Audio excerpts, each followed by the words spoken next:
We're here at Treasure Island, Florida, where they are still cleaning up after Hurricane Helene passed less than 2 weeks ago. That was a Category 4 storm that hit about 100 miles north of here. As Hurricane Milton approaches, all this debris is expected to become a high-moving projectile when those hurricane-force winds hit the coast.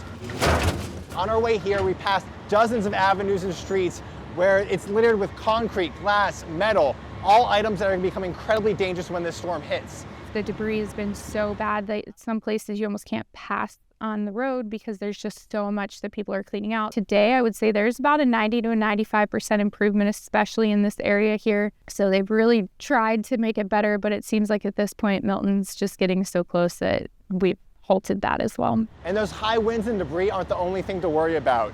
As the storm approaches, we're expecting massive storm surge and heavy rain that's going to make this area incredibly dangerous when the storm hits in about a day or so.